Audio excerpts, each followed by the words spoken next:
নমস্কার বন্ধুরা, right two education অ্যাক্টের amendment বা অর্ডিন্যান্স আনার জন্য এবার সরাসরি এনসিটির হস্তক্ষেপ চেয়ে চিঠি পাঠানো হলো। চিঠি পাঠাচ্ছে tribal welfare teachers association Madhya Pradesh. চিঠির তারিখ দেখুন 13ই জুন 2026। চিঠি পাঠানো হচ্ছে সচিব এনসিটি এবং এখানে বিষয় হচ্ছে আরটি অ্যাক্টের যে 23 ধারা এবং তার যে সাবসেকশন 2 তার সংশোধন করার বিষয়ে।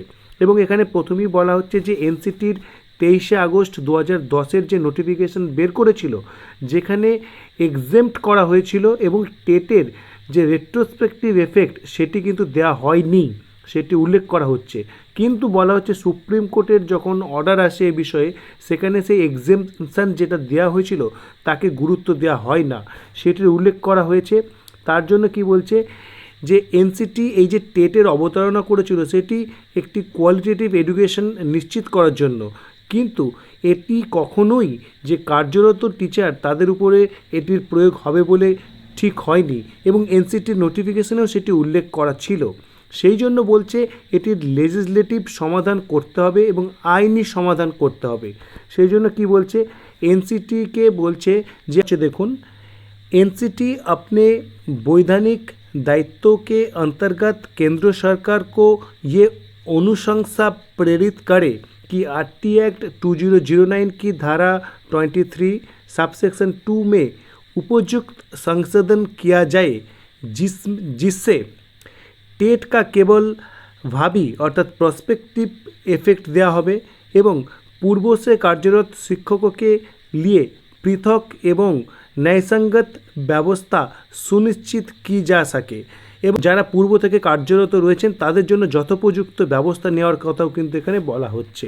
অর্থাৎ এবার সরাসরি এনসিটিকে কিন্তু রিকোয়েস্ট করা হচ্ছে যে তারা যেন অনুরোধ করে সেন্ট্রাল গভর্নমেন্টকে, যার মাধ্যমে কিন্তু এই যে আরটি অ্যাক্টের সংশোধন আনা হয়, অর্থাৎ আরটি অ্যাক্টের অ্যামেন্ডমেন্ট আনা হয় এবং বা প্রয়োজনে অর্ডিন্যান্স আনা হয়। এবং এই অনুরোধ কিন্তু খুবই গুরুত্বপূর্ণ বর্তমান পরিস্থিতিতে। এর কি উত্তর আসে এবং এর পরিপ্রেক্ষিতে কোনো পদক্ষেপ নেওয়া হয় কি না সেটিও কিন্তু খেয়াল করার মতো বিষয়। পাশাপাশি আপনাদের উল্লেখ করতে চাইব যে দেখুন 1 সেপ্টেম্বর 2025 টেটের রায় আসার পরে যত রকম আন্দোলন হয়েছে, একেবারে প্রবলতম আন্দোলন কিন্তু গতকাল হয়েছে 18ই জুন 2026। এটি কিন্তু স্বীকার করতেই হবে, দেশের প্রায় 800 জেলা রয়েছে। এই 800 জেলাতে প্রত্যেক জেলার যে ডিএম তাদের কাছে কিন্তু এই যে মেমোরেন্ডাম সেটি সাবমিট করেছে এবিআরএসএম এবং এই মেমোরেন্ডাম প্রধানমন্ত্রীর দপ্তর পর্যন্ত অবশ্যই পৌঁছে যাবে এবং পৌঁছে যাবে যে শিক্ষামন্ত্রী তাদের কাছে। এই রিলেটেড বেশ কিছু কিন্তু আমরা সংবাদপত্রে খবর হতে দেখেছি এবং ন্যাশনাল যে মিডিয়া সেখানেও কিন্তু একেবারে কভারেজ হতে দেখেছি এবং খুব গুরুত্ব দিয়ে বেশ অনেকক্ষণ সময় দিয়ে কিন্তু প্রত্যেকটা নিউজ কিন্তু কভার করা হয়েছে, তার কিন্তু আপডেট আপনাদের সঙ্গে শেয়ার করেছি। এখানে প্রিন্ট মিডিয়াতে দেখুন পাটনা থেকে প্রকাশ হয়েছে, সেখানে কি দাবি করা হচ্ছে দেখুন এবিআরএসএমের পক্ষ থেকে full protections of service seniority promotions and other benefits for teachers appointed before August 23, 2010 legislative amendments or special provisions by parliament for permanent relief to this category। তার পাশাপাশি clear guidelines from all state governments and union territories to immediately remove confusions among teachers. তার পাশাপাশি খুব notable বিষয় দেখুন, doctor Sinha and mister Singh, যারা এবিআরএসএমের পদাধিকারী, expressed confidence that the government of India will adapt a sensitive justified approach towards the teaching community which plays a vital role in nation building. একেবারে স্পষ্ট করে তারা কিন্তু এই যে কনফিডেন্স সেটি কিন্তু ব্যক্ত করেছেন।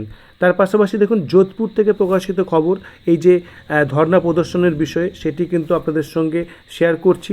তার পাশাপাশি দেখুন এই যে পুরানি যে শিক্ষক তাদের যে টেটের যে প্রোটেস্ট সেই খবর প্রকাশ পেয়েছে এবং বিভিন্ন জায়গা থেকে আপনারা দেখতে পাচ্ছেন যে এই যে খবর এই সংক্রান্ত সেটি কিন্তু প্রিন্ট মিডিয়াতেও কিন্তু কভারেজ রয়েছে।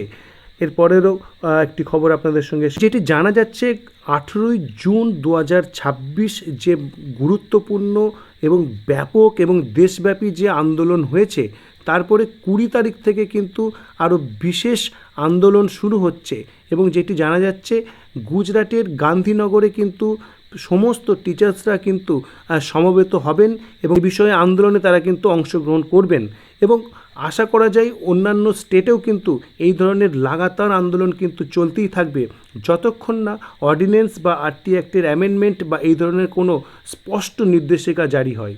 তো আপাতত এটুকুই আপডেট এ বিষয়ে এবং এটি অবশ্যই একটি পজিটিভ দিকে যাচ্ছে বলেই কিন্তু মনে হয় এবং অর্ডিন্যান্স বা আরটি অ্যাক্টের অ্যামেন্ডমেন্ট শুধুমাত্র কিছু সময়েরই অপেক্ষা এরকমটাও অনেকে মনে করছেন। আপনাদের কি মতামত সেটা অবশ্যই কমেন্ট বক্সে প্লেস করুন এবং কোনো প্রশ্ন থাকলে সেটিও প্লেস করতে পারেন এবং ভিডিওটি ভালো লাগলে শেয়ার করুন। ধন্যবাদ।